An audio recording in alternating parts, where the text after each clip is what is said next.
Christian Novels Audiobooks, The Story of Wayne and Jean Vozzolo, The Cross Penny, episode number 65. "Where's Chester?" Mark asked Eduardo at the first break on Monday. Eduardo smiled. "Didn't you hear? They had twins over the weekend." "I didn't know they were even expecting. Boys? Girls? What?" "They didn't know they were expecting either. A boy and a girl. They're getting what they need today so they can enroll them in school tomorrow." "You mean Chester and Carrie took the teens?" "Yes, Mark. I had you going for a minute, didn't I?" Eduardo laughed. "Yep, you got me all right. I'm glad for all four of them. It'll be great. Well, I guess I need to start old Blue up again. These holes aren't going to drill themselves," he said as he climbed back up on the tractor. "Those really are not pink X's. They are crosses," he said to himself as he lined up the auger with the next pink cross. Shortly after 2 in the afternoon, he found the key to Tony's Misfit toy shed. With a clipboard, paper, and pen in hand, he started writing the inventory list. "I really think Tony made one of these somewhere, maybe in his room. But, Mama, this one's for you." He finished the whole thing in time to clean up for supper in the mess hall. Tuesday morning, he wrote a quick note to his mom, addressed the envelope, licked the 15-cent stamp, and shoved the envelope with its precious cargo in the mailbox. He saluted it as he raised the flag. "When Mama gets this inventory list, it'll be just like her to figure out Tony's puzzle." He turned and walked back to Old Blue. The next 2 weeks went by quickly. Ever so often, Mark got a glimpse of the yellow station wagon with Sunny Hills Nursing Home turning into the side road leading up to the building and the Vozzolo's house. "Maybe they're helping with Mrs. V's ladies' thing. I don't know," he told Old Blue.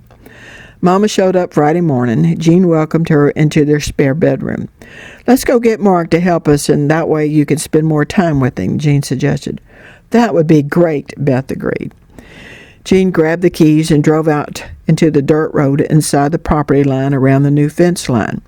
She motioned time out to Mark, and he stopped Old Blue from drilling, pulled the auger up a little, and turned off the engine. "Hey, Mama and Mrs. V." He jumped down and hugged his mom. "What are you guys doing out here?" "We're recruiting you to help us decorate the mess hall," Jean answered. "Well, let me put Old Blue down for today, and I'll be right there," replied Mark. As soon as he parked Old Blue, he sprinted past the mess hall onto his apartment and grabbed a small gift-wrap package. Then he raced back to the mess hall. "Before you put me to work, Mrs. V, I want to give Mama her birthday present, and I know your birthday's tomorrow, Mama, but thought you might like this for tonight," Mark said as he handed the gift to Beth. "Wow, this is a surprise," exclaimed Beth. "Go ahead, Mama, open it." "Yes, Beth, let's see what he got for his birthday, Mama," encouraged Jean. "This is gorgeous," Beth exclaimed as she saw the diamond-studded cross necklace inside. "Do you like it, Mama? I had it made especially for you." "Mark, I like it, I love it, I love you, and I like you." She hugged him and then carefully took the necklace out of the box and put it on. "Son, I will enjoy wearing this so much. Thank you." She hugged his neck again.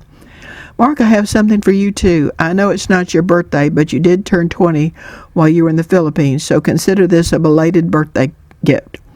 Beth handed him the heavy package sitting on the table. "Let's see what she gave you, Mark," Jean said.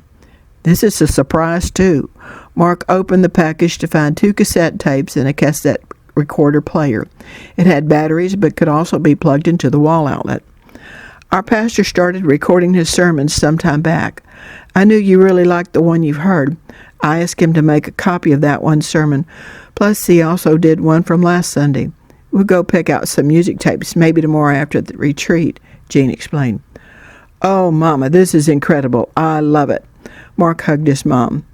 "Let's get to work." Jean grabbed the banner and handed it to Mark. "I want this here, Mr. Long Legs and Arms." "Okay." They promptly got busy setting every table and chair on its own spot, decorating the tables, and making everything ready for the next 48 guests Jean was expecting. The non-essential pickers had already cleaned and polished the 6 apartments. Each had a bathroom, small kitchen, and beds to sleep 8 people. Floors were mopped, beds were made, bathrooms scrubbed, and a flower arrangement made of colorful produce graced each kitchen table. Welcome packages were placed on each bed along with towels and washcloths. That evening, before the first car of many arrived, Mark hugged his mom, took a carry-out box of food and his tape player and tapes back to his apartment across the street next to Tony's Misfit toy shed. Jean and Beth went back to the house, cleaned up, and prepared to greet each lady. The three high schoolers unloaded each lady's luggage into her assigned apartment. Eduardo parked the cars valet style in the parking lot by Tony's Misfit toy shed.